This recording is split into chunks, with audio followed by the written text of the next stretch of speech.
is here first, and then it starts shrinking. So those bridging cortical veins, they're stretched and taut. So just jarring of the brain, where they actually don't even have to hit their head. They just have to jar the brain. They can actually tear those bridging cortical veins and have a subdural hematoma.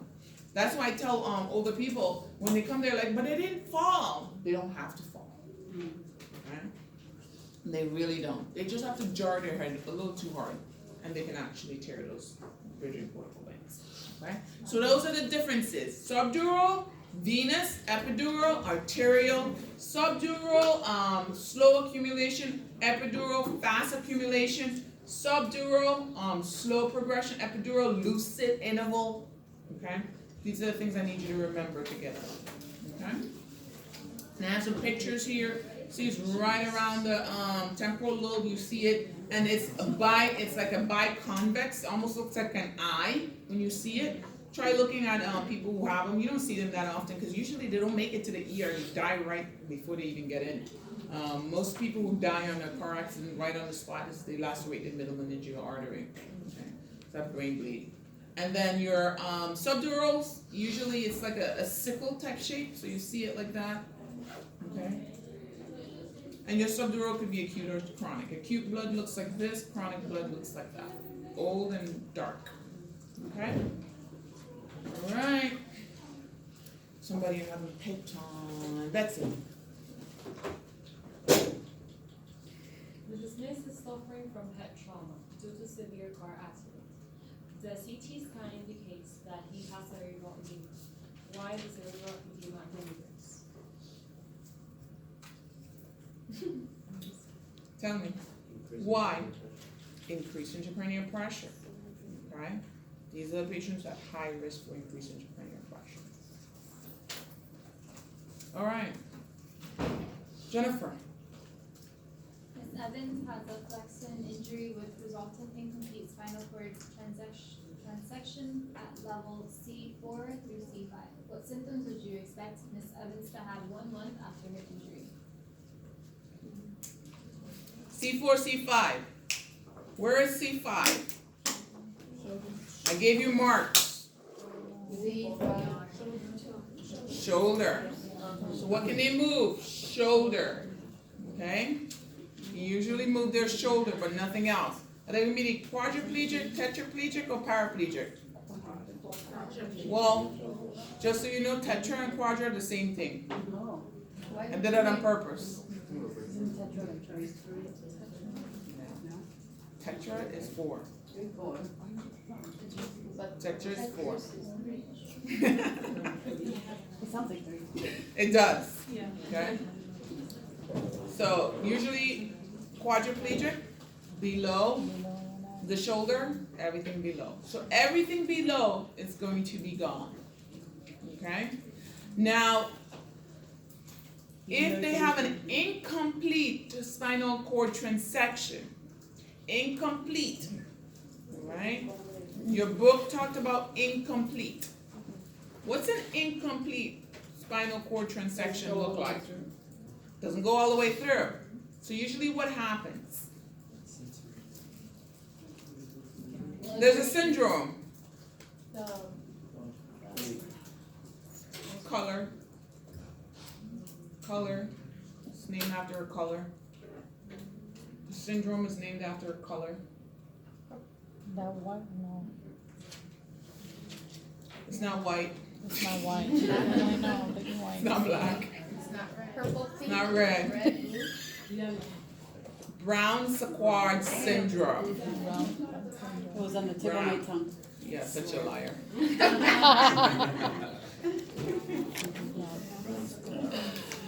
Brown-Sequard syndrome. Jennifer, finish your case.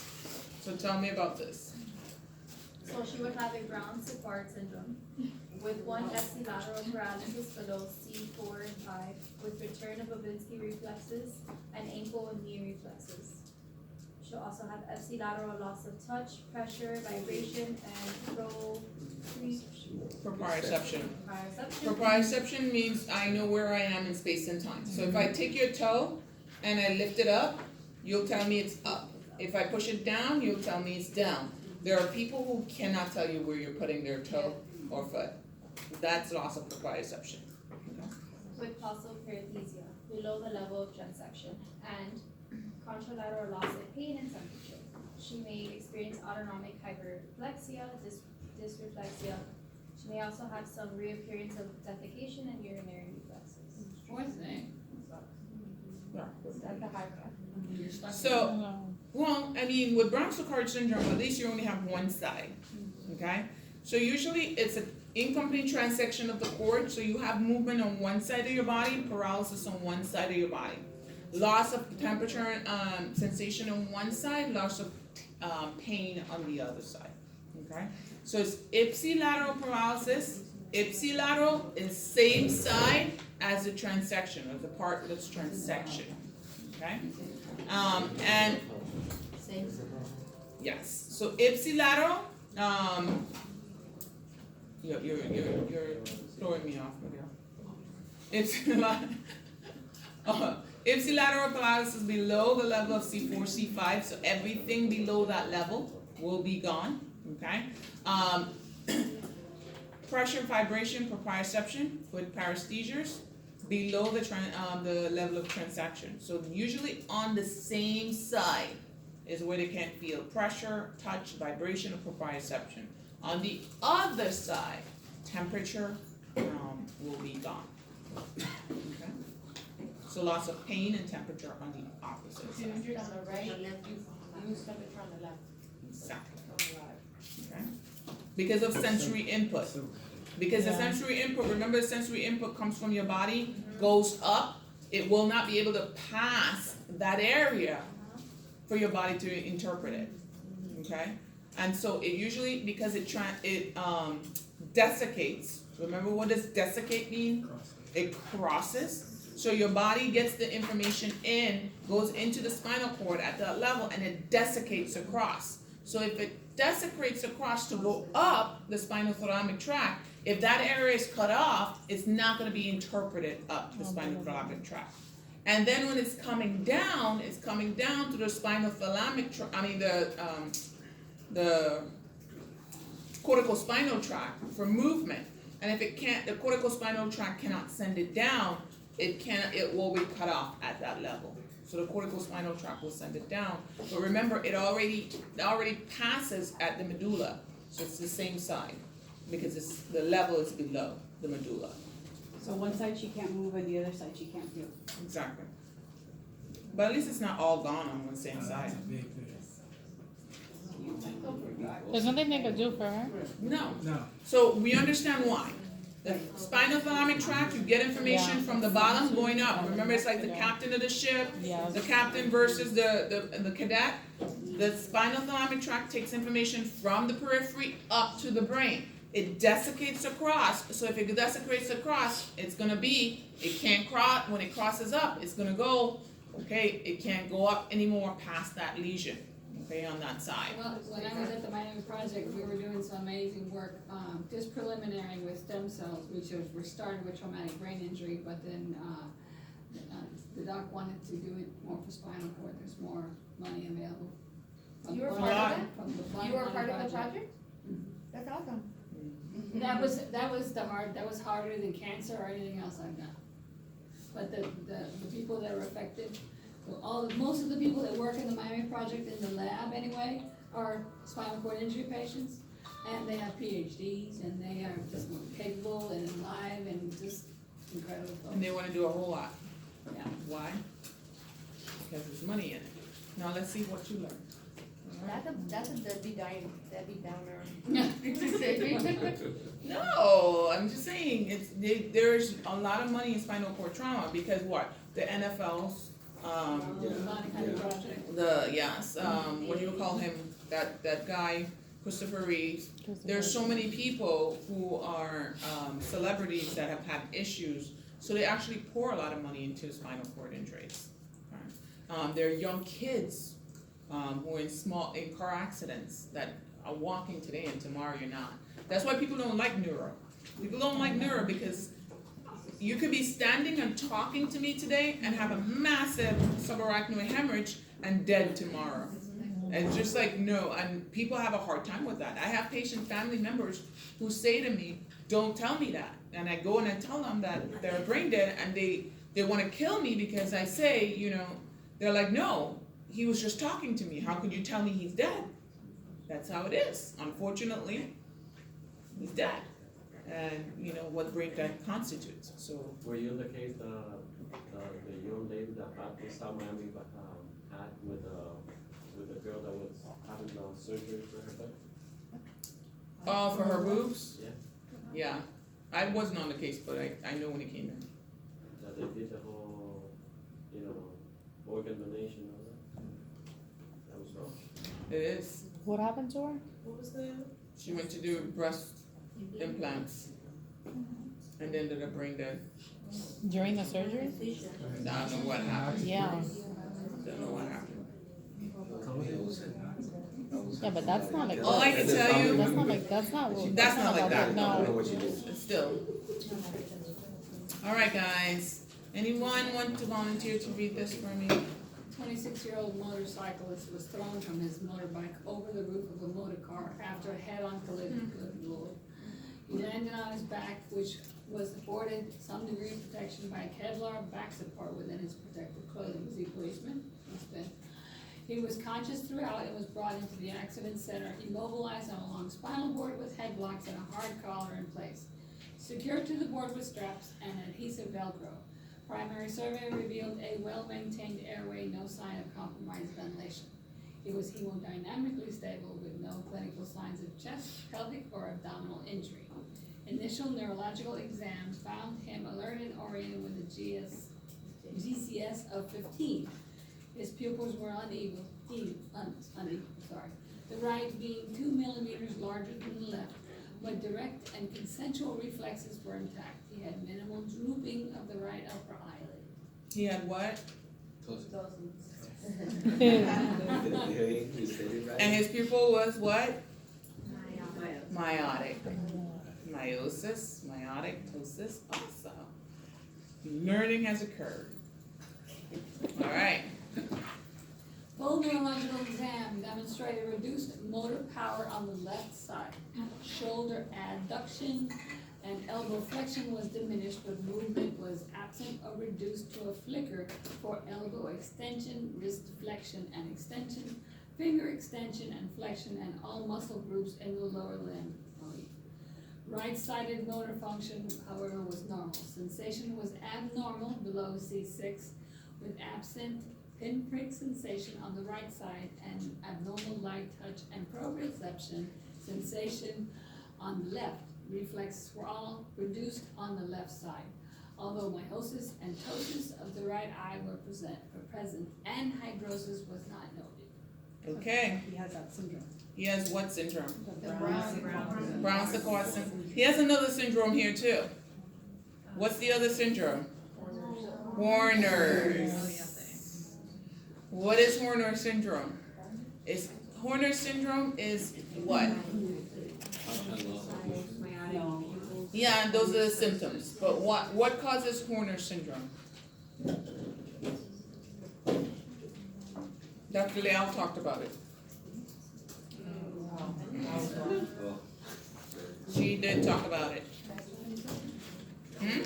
Horner system results addition from to? the cervical sympathetic pathway from the hypothalamus to the interrupted. Lesion may be central, preganglionic, or postganglionic in origin. May be primary or secondary to another disorder. Symptoms may include ptosis, meiosis, anhidrosis, or lack of sweating, and or hyperemia. You can read well. It is actually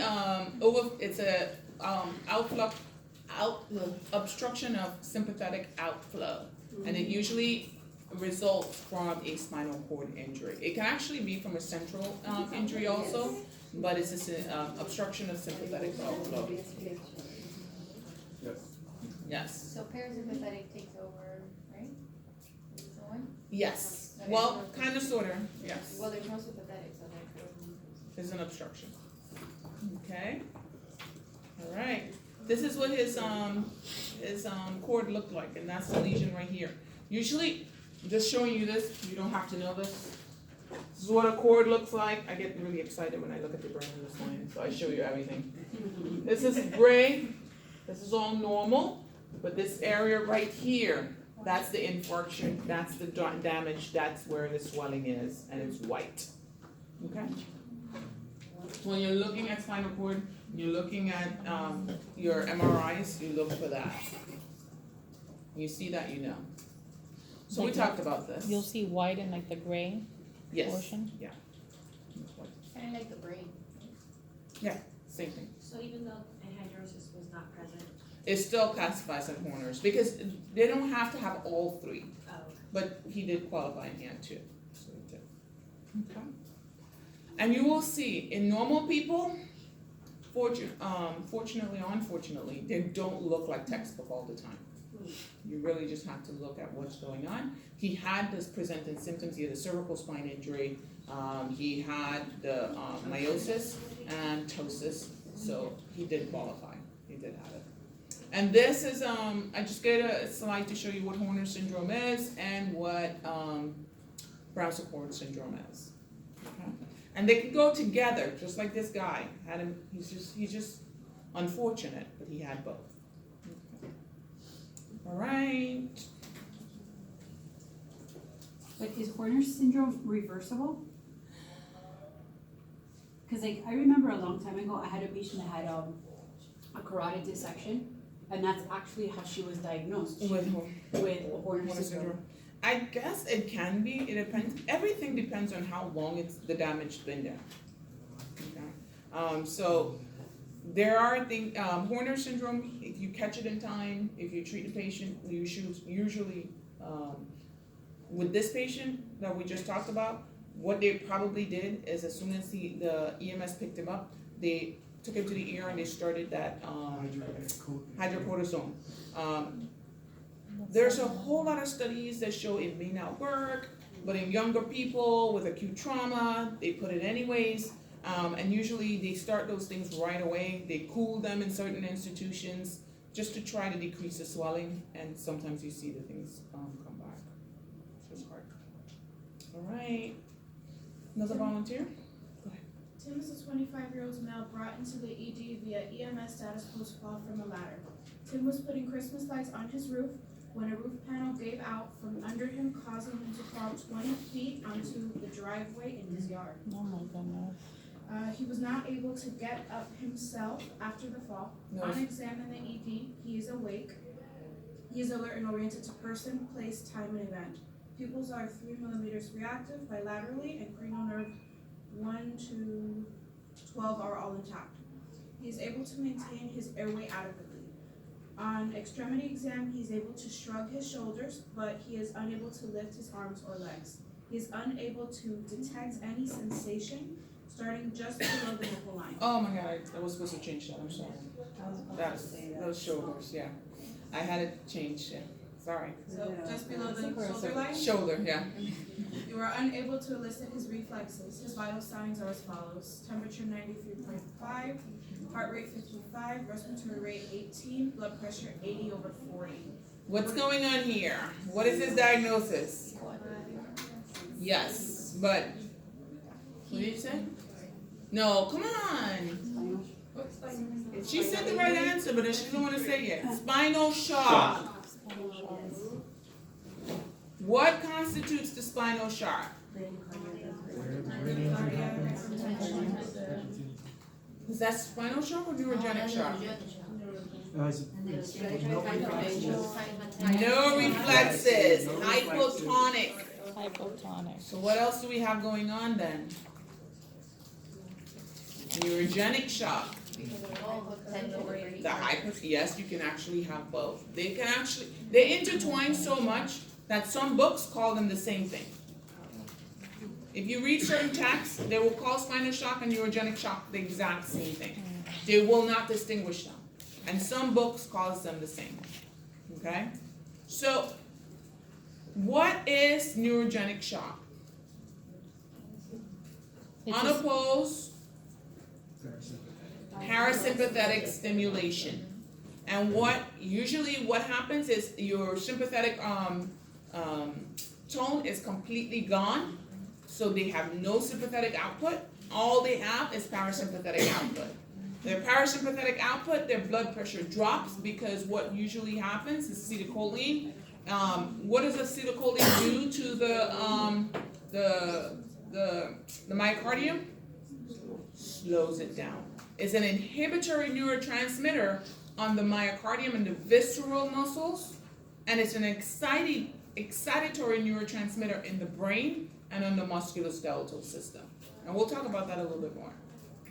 But when you think of acetylcholine, when you look at the heart and other visceral muscles, it's an inhibitory neurotransmitter.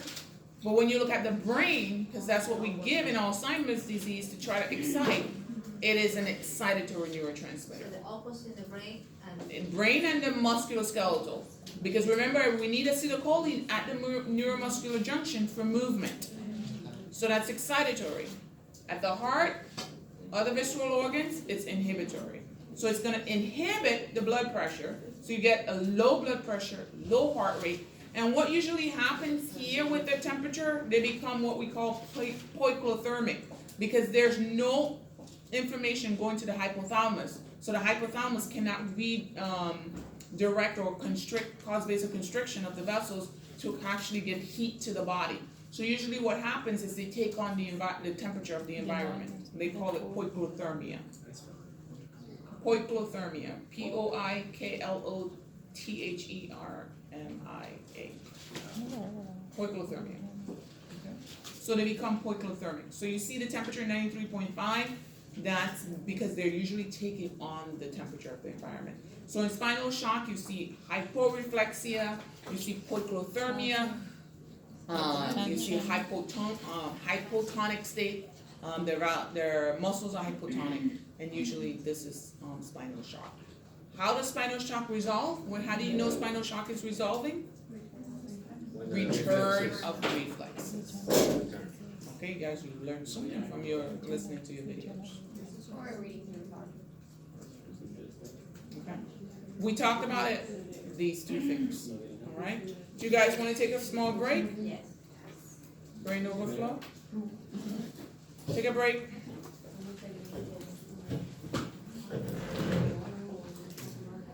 So that patient could recover after his spinal shock. That patient could Usually, recover after well, the spinal shock. one thing, guys, when spinal shock, when we say return of reflexes, it could be return of reflexes to normal or return of reflexes where they become hyperreflexia. Because usually what usually happens in spinal cord injury, initially they're areflexic. Okay, and that usually can last 1 week to can last up to 20 days. And then you start getting the return of reflexes because it's an upper motor neuron disease. And usually what happens is they get hypertonic. So they get from hypo to hypertonic. So when they say return of reflexes, it doesn't necessarily mean that they're coming back to normal. It's usually they're going from hypotonia to hypertonia, or hypospasticity to hyperspasticity. You can go now. When we come back, were you able to read my handwriting?